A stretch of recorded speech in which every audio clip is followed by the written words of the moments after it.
invitación. Qué gusto verles aquí a todas y a todos. Yo creo que siempre podríamos pensar que ojalá un día estén acá, pero ojalá ahora estuvieran acá, no un día, porque dadas las condiciones que ustedes han mencionado y muchas que no han mencionado, situaciones de mucha complejidad que viven niños, niñas, adolescentes hoy en el país, sí está claro que no estamos tomando desde hace ya muchos años las mejores decisiones y que la convención, que ha sido el gran hito mundial para reconocerles como sujetos de derecho, no hemos encontrado la manera de hacer una adecuada implementación.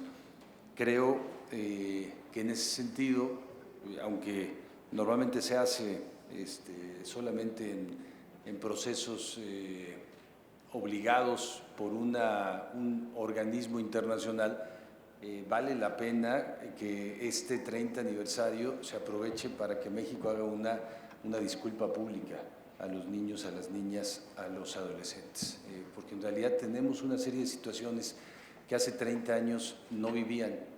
Hablaron algunas de esas, la violencia y la normalización de las violencias, el hecho de que hoy los niños y las niñas tengan más pobreza y carencias sociales, las 6 carencias sociales que mide el Coneval, con mayor intensidad que la población adulta en las 32 entidades federativas, no da cuenta de los cambios que hemos hecho, que han sido en realidad cambios muy relevantes en la ley. Hace 30 años la aprobación de la Convención, la ratificación de México dentro de unos meses también hace 30 años, luego en el 2001, bueno, en el 2000 la ley de niñez, que casi murió sin ser aplicada, en el 2001 la reforma al primero constitucional para evitar todo tipo de discriminación y garantizar derechos sin distinción por edad.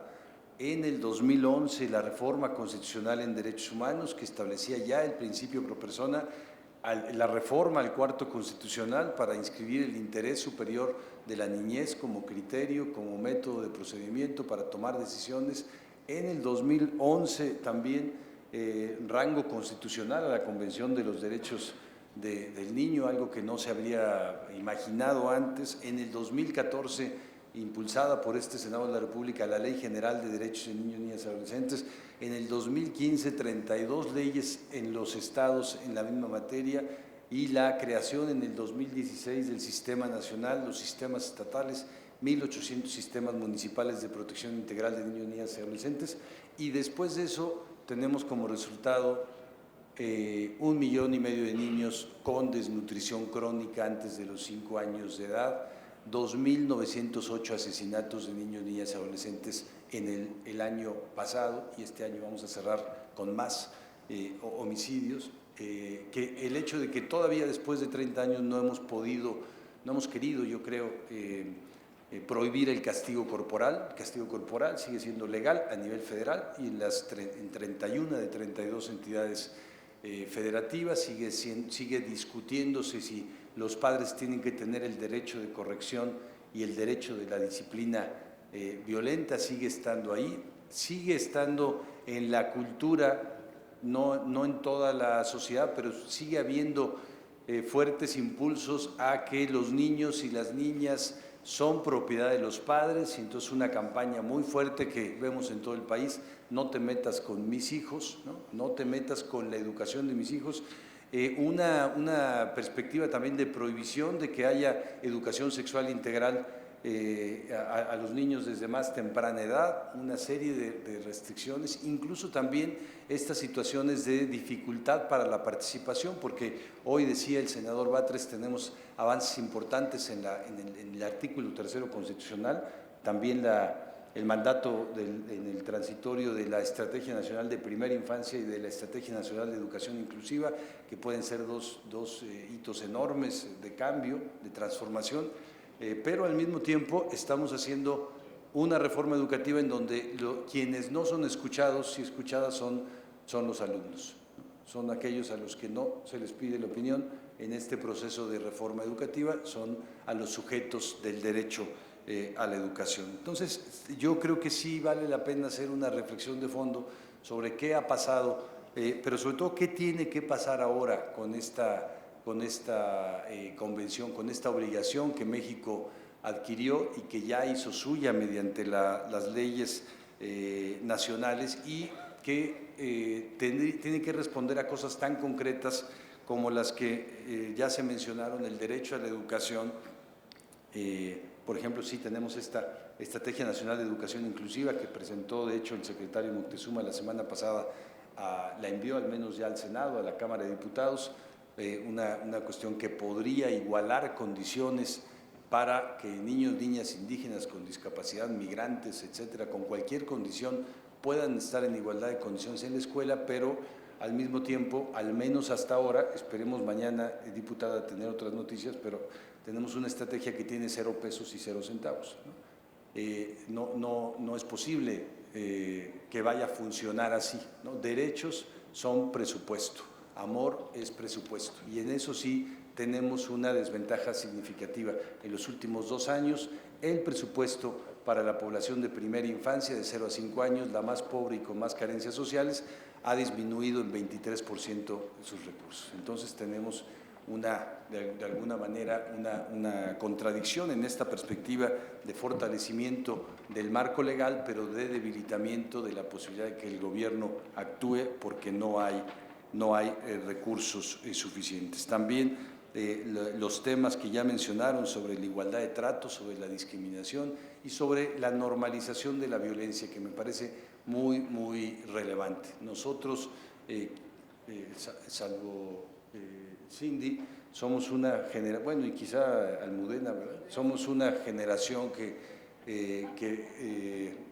vivió en la calle, que aprendió en la calle, ¿no? Que podía salir libremente a la calle, que aprendimos a socializar así, que aprendimos las libertades de otra manera. Ustedes son una generación que no puede salir libremente a la calle, que no puede estar sin riesgos, sin posibilidades de ser violentados, incluso en el ámbito del hogar. Son una generación que cuando pasaron por la primera infancia, entre 2010 y 2016, aumentaron 305% las denuncias por abuso sexual a niñas y niñas de 0 a 5 años. Son una generación que ha tenido ya esta normalización de la violencia por parte de la población adulta, y que supongo que, así como se mencionaba esta frase en latín de que lo que dice el maestro es ley, también tienen o padecen,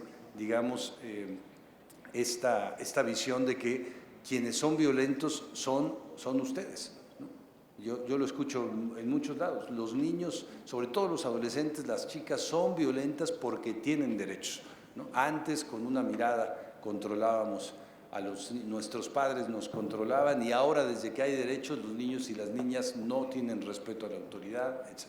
Nos estamos quitando la responsabilidad no solo de haberles violentado físicamente, de haberles puesto una enorme cantidad de violencia, 14,000 escenas de violencia en la televisión, ve en promedio un niño de 4 a 11 años cada mes, ¿no?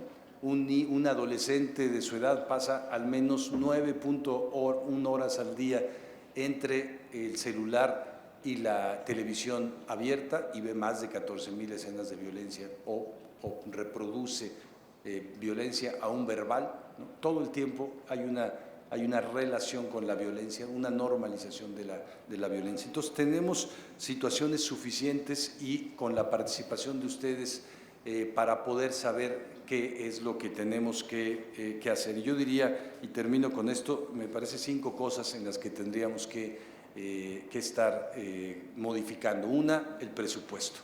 El presupuesto, no solo por la coyuntura, sino porque no tenemos manera, si las escuelas de tiempo completo tienen 50% menos de presupuesto, porque no tenemos manera, si el bachillerato de discapacidad no tiene presupuesto para el próximo año, porque no tenemos manera, si hay una serie de situaciones de este tipo, si el tamiz neonatal tiene menos recursos, si el Sistema Nacional de Vacunación tiene menos recursos, etcétera, no tenemos manera. El segundo es participación, y la participación incluso para el presupuesto. Yo recuerdo cuando se se empezó a implementar la Ley General de Derechos de Niños y Niñas y hablábamos de la participación, hablábamos con autoridades de la Secretaría de Hacienda y decían, bueno, pero ¿hasta dónde quieren llegar con la participación? ¿Qué quieren llegar hasta el extremo de que los niños opinen sobre el presupuesto o qué? ¿No?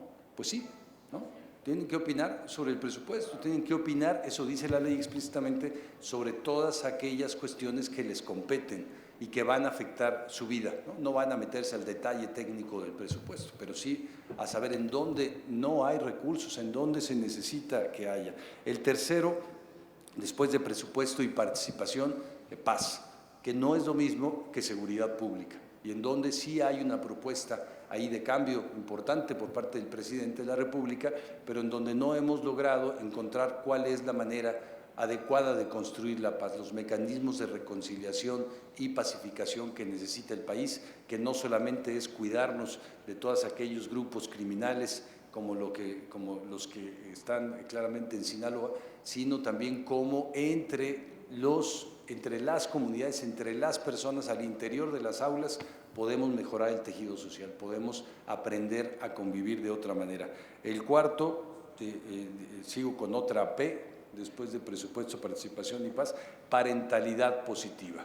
Parentalidad positiva quiere decir que los padres, las madres, los cuidadores aprendamos a tratarles como debemos, aprendamos a escuchar, reaprendamos nuestros códigos que tenemos y que no han funcionado, y para eso tiene que haber una responsabilidad del Estado. El Estado no tiene políticas de fortalecimiento de los núcleos familiares, necesitamos hacerlos, ya están obligados por ley, pero tenemos muy pocas capacidades y estamos viendo que cuando se va precarizando la posibilidad de que una familia sea fuerte porque los padres no están mucho tiempo en casa, porque hay pocos recursos económicos, porque hay una socialización con el celular más grande que la que hay, al menos en tiempo, con los padres. Un niño dialoga hoy día, en un adolescente, mucho más tiempo a través del celular que con los padres, las madres y los cuidadores. Necesitamos mecanismos para aprender la parentalidad positiva. Y la quinta, políticas públicas adecuadas. La gran mayoría de las políticas públicas, casi la totalidad, tienen un tipo de efecto en niños, niñas y adolescentes. Pero para quienes tomamos esas decisiones, nosotros vemos que niñez solo implica educación, implica vacunación o implica algunas cuestiones muy directas, pero como si el contexto de las decisiones que tomamos en infraestructura, en energía, en medio ambiente, en distribución fiscal, etcétera, no les afectaran directamente. ¿Cómo tener el enfoque de niñez y adolescencia en las políticas públicas? ¿Cómo no olvidarnos que existen? ¿Cómo no olvidarnos de ese tercio de la población que representan ustedes en el país? Termino agradeciendo el espacio y ofreciéndole también el apoyo para la agenda, senador, la agenda legislativa que van a hacer. Hicimos una propuesta hace ya unos meses a la Comisión de Derechos Humanos, de Derechos de Niños, Niñas y Adolescentes de este Senado, pero no ha avanzado mucho, ¿no? Así que cuente con todo el apoyo del Sistema Nacional de Protección. Muchas gracias.